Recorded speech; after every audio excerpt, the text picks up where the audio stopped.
দান করা টাকা আপনাদের দেশের এনজিওরা আমেরিকা থেকে নিয়ে আসতেছে আর বলতেছে, খবরদার বাবা, আপনার মেয়েকে কিন্তু 18 বছরের আগে বিয়ে দিবেন না। কেন? 12 বছরে যে তুমি যার কাছ থেকে টাকা নিয়ে এসেছো, সে যে অন্য দেশ থেকে মেয়ে নিয়ে এসে উপভোগ করে, ধর্ষণ করে, হত্যা করে, পানিতে ভাসিয়ে দিয়েছে, সেটার বিচার কোথায়? সেটার বিচার আছে নাকি? সেটার কোনো বিচার নাই।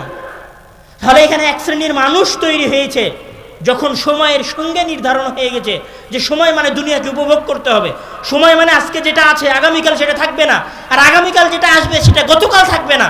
তাহলে এখানে দ্বিতীয় শ্রেণীর মানুষ তৈরি হয়েছে যারা মনে করেছে সময় মানে টাকা, সুতরাং তোমরা প্রতি সেকেন্ডে টাকা উপার্জন করো। এই যে এখনকার সময়ের সবচেয়ে বড় ধনী মানুষ, টেসলার মালিক যিনি, ইলন মাস্ক, ওনার $800 বিলিয়ন টাকা, $850 বিলিয়ন টাকা, মানে আপনি হিসাব করতে পারবেন না কত টাকা। 1000 বছর খাইলে শেষ হবে না। টাকা কিভাবে উপার্জন করেছে? প্রতি সেকেন্ডে এই টাকা তারা উপার্জন করতেছে। এবার আসেন তৃতীয় শ্রেণীর মানুষ। যখন বলা হয়েছে যে আজকের দিন, এই দিনে দুনিয়াটাই তোমার, আর কোনো কিছু না, তখন এখানে তৃতীয় শ্রেণীর মানুষ তৈরি হয়েছে। এক শ্রেণীর মানুষ প্রথমে বললাম যারা কলকারখানায় কাজ করে, কোম্পানিতে কাজ করে, ব্যাংকে জব করে, অফিস আদালতে কাজ করে। দ্বিতীয় শ্রেণীর মানুষ যারা ব্যবসায়ী, কোটি কোটি টাকার ব্যবসা করে, তাদের একটা অবস্থা। তৃতীয় শ্রেণীর মানুষ যারা মনে করেছে, কি আপনাদের ভাষায় একটা ডায়লগ আছে, 2 দিনের দুনিয়া নাকি যেন বলে, খাওয়া দাও ফুর্তি করো, দুনিয়াটা মস্ত বড়, এরকম কি যেন একটা ডায়লগ আছে। তখন এদের খাওয়া শুরু হয়েছে কোথায় জানেন? এটা হচ্ছে 3 নাম্বার শ্রেণীর, তৃতীয় শ্রেণীর মানুষ আর কি। তৃতীয় শ্রেণী বলতে আমি গালি দিচ্ছি না, মানে ছোট শ্রেণীর বোঝাচ্ছি না, আমি 3টা ভাগে মানুষকে ভাগ করতেছি। এই সময়ের এই সঙ্গের কারণে এখানে তৃতীয় একটা শ্রেণী তৈরি হয়েছে মানুষের। এরা কি মনে করেছে যে সময়ে খাইতে হবে, ফুর্তি করতে হবে, আনন্দ করতে হবে, এটার জন্যই দুনিয়া। তখন এদের খাওয়া কোথায় জানেন? তখন এদের খাওয়া হচ্ছে চায়ের স্টলে 5 টাকার একটা চা, কতক্ষণ ধরে? 5 ঘন্টা ধরে অথবা 3 ঘন্টা ধরে। আরে 2 দিনের তো দুনিয়া, কি করবি এত পড়াশোনা করে, চল একটু আড্ডা দিয়ে আসি, মরেই তো যাবি, আর তো থাকবেই না, তাহলে একটু ফুর্তি করে নে। এদের ফুর্তির খাওয়া এটা হচ্ছে চায়ের কাপ। আর ফুর্তি কোথায় জানেন? এদের ফুর্তি হচ্ছে ঈদ যখন আসবে তখন একটা নসিমন ভাড়া করবে, আর নসিমনের উপরে একটা সাউন্ড বক্স লাগাবে, তারপরে এবার গান বাজাবে, আর বগুড়া শহরে আসবে গ্রাম থেকে ঘুরতে। এটা হচ্ছে ওদের ফুর্তি। মানে এরা এত হতভাগা যে এরা যে খাওয়ার জন্য 5 স্টার একটা হোটেল পর্যন্ত যাবে মমইনে। আল্লাহর কসম করে বলছি, মমইনের দেখা দৃশ্য বলছি। মমইন আপনি ঈদের দিন যান, ঈদের পরের দিন যান, দেখবেন যে মমইন ভর্তি হয়ে আছে মানুষে, পা রাখার জায়গা নাই, সব সেলফি তুলতেছে, ছবি তুলতেছে, কেউ গান বাজাইতেছে। আর ভেতরে 5 স্টার হোটেলে যেখানে খাবার দেয় ওখানে যান, সিট খালি, 5টা-10টা মানুষ। তাহলে এদের ফুর্তি কোথায়? এদের ফুর্তি হচ্ছে 5 টাকা পর্যন্ত, 10 টাকা পর্যন্ত, 100 টাকা পর্যন্ত। এরা এটাই মনে করে আর এটাকেই ফুর্তি মনে করে। তখন এইটার পিছনে কি করতেছে? সময় ব্যয় করতেছে। তাহলে এদের জন্য সবচেয়ে বড় আফসোস, এদের জন্য 2টা আফসোস। এক, যে এরা সময়কে কাজে না লাগানোর কারণে তো এই সময়কে ঠিকমতো উপভোগ করতে পারছে না। আর এই 5 টাকার একটা কাপের কি মূল্য আছে? তুমি যদি ফুর্তি করার জন্য থাইল্যান্ড যাইতা, তুমি যদি ফুর্তি করার জন্য দুবাই যাইতা, তাহলে একটা কথা বলতাম, ওকে ভাই তুমি দুনিয়াটারে উপভোগ করেছো, খালাস, যাও, দুনিয়া তো পাইছো, আখিরাত পাও আর না পাও। সেটা তো হয় নাই। দ্বিতীয় যে এদের সবচেয়ে বড় লাঞ্ছনার বিষয়, সেটা হচ্ছে যে এরা অন্যদের গিনিপিগ হয়ে গেছে। গিনিপিগ মানে অন্যদের দ্বারা ব্যবহৃত হয়েছে। সময়ের প্রতি কনসার্ন না থাকার কারণে, সময়ের প্রতি মনোযোগ না থাকার কারণে, সময়ের সদ্ব্যবহারের আকর্ষণ না থাকার কারণে কিভাবে ব্যবহার হয়েছে জানেন? শুধু ব্যবহার হয় নাই, এদের মাধ্যমে সারা পৃথিবীর বড় বড় কোম্পানিগুলো টাকা উপার্জন করেছে। কিভাবে টাকা উপার্জন করেছে? এই পৃথিবীর সবচেয়ে বড় কোম্পানিগুলোর একটা কোম্পানি হচ্ছে ইউটিউব। এই পৃথিবীর সবচেয়ে বড় কোম্পানিগুলোর একটা কোম্পানি হচ্ছে ফেসবুক। এই পৃথিবীর সবচেয়ে বড় কোম্পানিগুলোর একটা কোম্পানি হচ্ছে হোয়াটসঅ্যাপ। এই পৃথিবীর সবচেয়ে বড় কোম্পানিগুলোর একটা কোম্পানি হচ্ছে স্ন্যাপচ্যাট।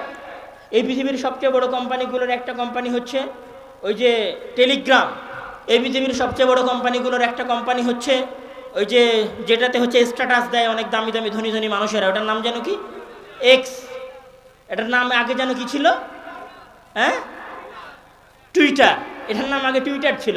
এই যে টুইটার চালায়, এই যে ফেসবুক চালায়, এই যে হোয়াটসঅ্যাপ চালায়, এই হোয়াটসঅ্যাপের টাকা পায় হোয়াটসঅ্যাপের মালিক, ফেসবুকের টাকা পায় ফেসবুকের মালিক। আর এই ফেসবুকে ভিডিও দেখে কে? আরে ফেসবুকে ভিডিও দেখে কে? আমার আপনার মতো 3 নম্বর শ্রেণীর ভবঘুরেরা,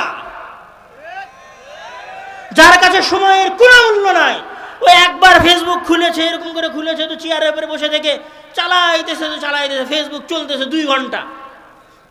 আর দাখিল পরীক্ষা সামনে, এসএসসি পরীক্ষা, বলছে 5 মিনিটের জন্য একটু ফেসবুকটা চালাই। 5 মিনিট মনে করে ফেসবুক হাতে নিয়েছে, দেখে আধা ঘন্টা নাই। সেই আধা ঘন্টায় কে টাকা উপার্জন করে নিয়ে গেছে? এই আধা ঘন্টায় কে টাকা উপার্জন করে নিয়ে গেছে? পাগলেরা। ডোন্ট মাইন্ড, পাগল বলছে আপনাদেরকে। আপনারা পাগল, আপনারা পাগল। বসে থেকে থেকে নিজেদের সময় ধ্বংস করেছেন। আর আপনাদের সময়ের উপরে আরেকজন মানুষ কি হয়ে গেছে? কোটিপতি হয়ে গেছে। আর আপনি একটা ভাঙ্গা টুলের উপরে ছোট্ট একটা কুড়ে ঘর, চায়ের স্টলে গিয়ে 5 টাকার একটা চায়ের কাপে ফু দিয়েছেন, বাস। বর্তমান সময়ের সবচেয়ে বড় একটা গেম আছে, গেমের নাম হচ্ছে পাবজি। পাবজি গেম কে খেলে? আচ্ছা, এদের আরো এরা কত নিচে নেমে গেছে আমি সেটা দেখাই। এরা তো দেখে দেখে আবার কি করে জানেন? ওই পাবজি গেম যে ছেলেটা খেলছে, মানে এখানে আবার 2 ধরনের মানুষ আছে। একটা হচ্ছে পাবজি গেম শুধু খেলে, আর একটা হচ্ছে পাবজি গেম খেলে টাকা ইনকাম করে। পাবজি গেম খেলে ওই গেমটা ভিডিও করে, অথবা গাড়ি চালানোর গেম এটাকে ভিডিও করে, ভিডিও করার পরে সেটা ইউটিউবে ছাড়ে, ইউটিউবে ছেড়ে টাকা ইনকাম করে। ওই ভিডিও গেম আবার আমাদের বাংলাদেশের এই অথর্বরা দেখে। মানে এরা এত বেকারের বেকার, এরা এত অথর্ব যে আর একজনের গেম খেলাটা দেখে। আরে পাগল, গেম খেললে তো নিজে আনন্দ পাইতো, ও নিজেও আনন্দ পায় না, আর একজনের গেম খেলা দেখে। এটা হচ্ছে আমাদের যুবক শ্রেণীর অবস্থা।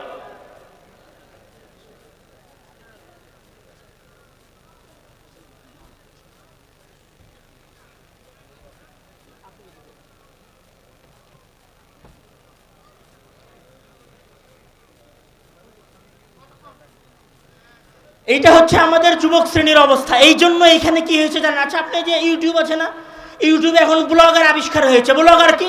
ব্লগার হচ্ছে, শোনেন প্রিয় দর্শক বৃন্দু, আমি এখন ভাত খাচ্ছি, এই যে দেখেন আমার সামনে গরুর গোস্ত আছে, মাছ আছে। আর এই বাঙালি ভাত খাওয়ার ভিডিও দেখে। আরে ভাত, ওই গোস্ত খাওয়ার ভিডিও দেখছে। আল্লাহর হস্তে যদি মাসে 1 দিন বা 2 দিন গোস্ত খাইতে পারতো, গরুর গোস্ত কিনে, তাও একটা কথা ছিল। ওই বগুড়া অঞ্চলের সবচেয়ে গরিব ঘরের সন্তান, ওর বাপ সপ্তাহে 1 দিন গোস্ত কিনে খাওয়ার সক্ষমতা রাখে না। আর ওই পাগল কি করে? আর গোস্ত খাওয়ার ভিডিও দেখে বসে বসে। ও জানিস আজকে না অমুক ব্লগার, ওর নাম হচ্ছে অমুক, আজকে দুবাই ঘুরতে গেছিল, দেখ দেখ দুবাই কত সুন্দর। ওইখানে বসে থেকে আর দুবাই যাওয়ার ভিডিও দেখে পাগল। আর এর ওই ভিডিও দেওয়া দেখে ওই যে পাগল যে ভিডিও দেখতেছে, মানে আমার আপনার মতো অথর্ব, আমার আপনার মতো পাগলের আমরা যে ভিডিওটা দেখতেছি, ওই ভিডিও দেখায় টাকা উপার্জন করতেছে। ওই টাকা উপার্জন করে ওই বাড়ি বানাচ্ছে, ওই টাকা উপার্জন করে বিদেশে ঘুরছে। আর আপনাকে বলছে, সম্মানিত দর্শক মণ্ডলী, আপনারা আবার আমাদের সাথে থাকবেন, আমরা নিয়মিত আপনাদেরকে আমাদের আপডেট দিব। ওই মনে করছে ঠিক আছে ভাই, আমিও আপনার সাথে থাকবো, আপনি আপডেট দিয়েন, আমার সময়গুলো নষ্ট করব।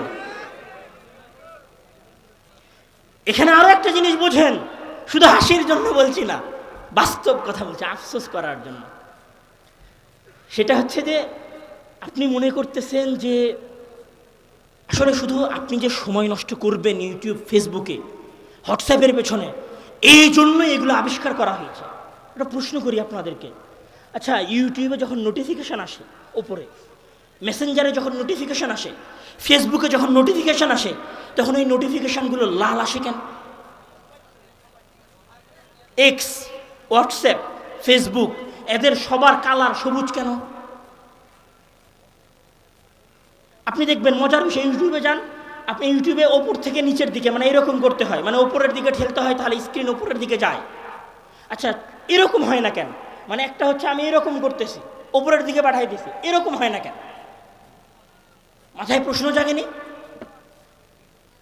পৃথিবীর সবচেয়ে বিচক্ষণ, সবচেয়ে বুদ্ধিমান গবেষকেরা, আবার বলি পৃথিবীর সবচেয়ে ট্যালেন্টেড মানুষেরা, পৃথিবীর সবচেয়ে বুদ্ধিমান মানুষেরা হাজার হাজার লক্ষ টাকা শুধু এটার পিছনে খরচ করতেছে যে কিভাবে বাংলাদেশের মতো অনুন্নত দেশের গাধাগুলোকে ফেসবুক আর ইউটিউবের সাথে লাগিয়ে রাখা যায়।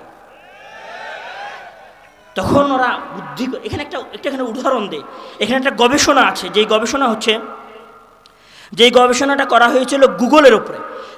গবেষণাটা আপনারা যাদের কাছে মোবাইল আছে মোবাইলে সার্চ দিতে পারেন, 41 shades of blue experiment, এটা একটা গবেষণার নাম।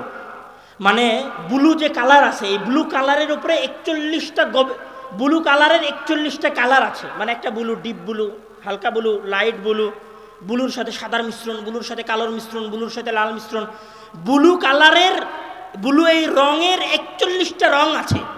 তখন 41টা রঙের মধ্যে কোন রংটা পারফেক্ট হবে মানুষের জন্য, এইটা বাছাই করার জন্য একটা গবেষণা হয়েছিল। এই গবেষণা চালিয়েছিল কে? গুগল নিজে। জাস্ট একটা গবেষণার মাধ্যমে গুগল তাদের লাভকে বাড়িয়ে নিয়ে গিয়েছিল, মানে লাভ করেছিল ব্যবসায় প্রায় $200 মিলিয়ন মতো। জাস্ট একটা কালার, যে গুগলের কালার কি হবে এইটা নির্ধারণ করা, মানে একটা কালার নির্ধারণ করে তারা $200 মিলিয়ন লাভ করেছে। মানে আপনি যে ফেসবুকটা চালাচ্ছেন, ফেসবুকের যে কালার, ফেসবুকের যে স্ক্রলিং সিস্টেম, এটা দুনিয়াতে এমনি এমনি আসে নাই, এটা গবেষণা করে এসেছে, শুধু আপনার সময় ধ্বংস করার জন্য, আপনার সময়কে নষ্ট করার জন্য। আর আমরা পাগলের মতো ফেসবুক, ইউটিউব আর হোয়াটসঅ্যাপের পেছনে সময় নষ্ট করতেছি। আমি আমার কথা দীর্ঘ করব না, আমার কথা আরও অনেক কিছু বলার ছিল, শুধু এখানে আমি কয়েকটা কথা বলে চলে যাই। যে আসলে আরেকটা মজার বিষয় বলি, ফেসবুক এবং ইউটিউবের, আপনাদের অনেকের এরকম হয় না যে আপনি কারোর সাথে একটা বিষয় নিয়ে কথা বলছিলেন, ধরো আপনি বলছিলেন যে বাসায় আপনি একটা খাট কিনবেন, নতুন চৌকি, তো আপনি কিছুক্ষণ পরে ফেসবুকে ঢুকে দেখেন যে শুধু ফার্নিচারের ভিডিও আসতেছে। হয় না এরকম? কেন হয়? এইটার উপরে নেটফ্লিক্স আছে, আপনাদের হয়তো অনেকের বাসায় নেটফ্লিক্স আছে। নেটফ্লিক্স একটা ডকুমেন্টারি আছে, ডকুমেন্টারির নাম হচ্ছে দ্য সোশ্যাল ডিলেমা। কোনো সময় গিয়ে ওই ডকুমেন্টারিটা দেখিয়ে, ওই দ্য সোশ্যাল ডিলেমা ডকুমেন্টারিতে সিলিকন ভ্যালির সাবেক প্রকৌশলী উনি একটা কথা বলেছিলেন যে ফেসবুক, ইউটিউব এই সিস্টেমগুলোর একটা অ্যালগোরিদম, এটা সুনির্দিষ্ট অ্যালগোরিদম আছে। এই অ্যালগোরিদমটা নির্ধারণ হয় কিসের ভিত্তিতে? গোয়েন্দাগিরির উপর ভিত্তি করে। মানে এই মোবাইল আমাদের কথা শোনে, আপনার কম্পিউটার আপনার কথা শোনে, সুতরাং আপনি যা বলেন আপনার আকর্ষণ, আপনার আগ্রহ ওরা অনুসন্ধান করে, আপনার আকর্ষণ আর আপনার আগ্রহ অনুসন্ধান করার পরে ওই ধরনের ভিডিওগুলো খালি আপনার ইউটিউবে আসে। আপনি দেখবেন আপনার ইউটিউবে গানের ভিডিও আসতেছে, আলেম ওলামার ওয়াজ আসতেছে না, কম। বুঝতে হবে যে আপনি গান নিয়ে কোনো সময় সার্চ দিয়েছিলেন, তো এটা একটা বিশাল গোয়েন্দাগিরি আপনার ওপর হচ্ছে। আমার সব শেষের যেটা কথা, আরও অনেক কিছু কথা এখানে বলার ছিল, আমি বলছি না, প্রায় রাত 12টা বেজে গেছে। আপনাদের সাথে আজকের এই সংক্ষিপ্ত আলোচনার যেটা শেষ কথা, সেই শেষ কথা হচ্ছে এই মোবাইল, এই ইউটিউব, এই ফেসবুক, এই টেলিগ্রাম, এই টুইটার, এগুলোর আবিষ্কার করা হয়েছে শুধুমাত্র আপনার সময় ধ্বংস করার জন্য। ফেসবুকের মালিক ধনী তখনই হবে যখন আপনি ওইটাতে সময় দিবেন। আপনি যদি সময় নাই দেন, ফেসবুকে তো চলবে না। তাহলে ফেসবুকের ব্যবসায় হচ্ছে আপনার সময়ের ওপরে, মানে আপনার সময়টা আরেকজনের কাছে পণ্য, সেটা সে বিক্রি করতেছে বাজারে, সেই বাজারে বিক্রি করার মাধ্যমে সে টাকা উপার্জন করতেছে, আপনি আরেকজনের কাছে ব্যবহার হচ্ছেন কোনো প্রকার ফায়দা ছাড়াই, আপনার নিজের কোনো উপকার ছাড়াই আরেকজন মানুষ আপনাকে ব্যবহার করছে। এই ফেসবুক এবং এই ইউটিউব ব্যবহারের সবচেয়ে যেটা ক্ষতিকারক দিক, সেটা হচ্ছে এই ফেসবুক এবং ইউটিউবের ব্যবহার আপনাকে সৃজনশীলহীন করে দেয়। সৃজনশীলহীন মানে একজন মানুষ চিন্তা করার ক্ষমতা হারিয়ে ফেলে। আপনি মনে করবেন যে আমি হয়তো এমনি কথা বলতেছি। ডক্টর বেন শফটি উনি একটা গবেষণা করেছিলেন, ওই গবেষণা করে উনি বলেছিলেন যে মানুষের মধ্যে একটা সিস্টেম আছে যেটাকে বলা হয় default mode network. Default mode network মানে একজন মানুষ যখন সকল কাজ থেকে মুক্ত হয়ে যায়, তার কোনো কাজ থাকে না, মানে কোনো ধরনের টেনশন প্যারা থাকে না, একদম একটু রিল্যাক্স হয়, তখন ওই মানুষের সৃজনশীলতা তৈরি হয়। সৃজনশীলতা মানে সে নতুন কিছু ভাবতে পারে। এখন আমাদের কাছে তো আসলে মোবাইল থাকে, মোবাইল যখন পকেটের মধ্যে থাকে তখন মাথার মধ্যে করে, আচ্ছা কেউ মেসেজ দিল নাকি, আচ্ছা আমার গার্লফ্রেন্ড আমার মেসেজ দিল মনে হয়, দেখি একটু আওয়াজ করলো, আমার বন্ধু মনে হয় আমারে মেসেজ দিয়েছে, তো মাথা কি পায় না, রিল্যাক্স পায় না। ধরেন আপনি ঘুমাইছেন না, আমরা কিভাবে ঘুমাইতে যাই,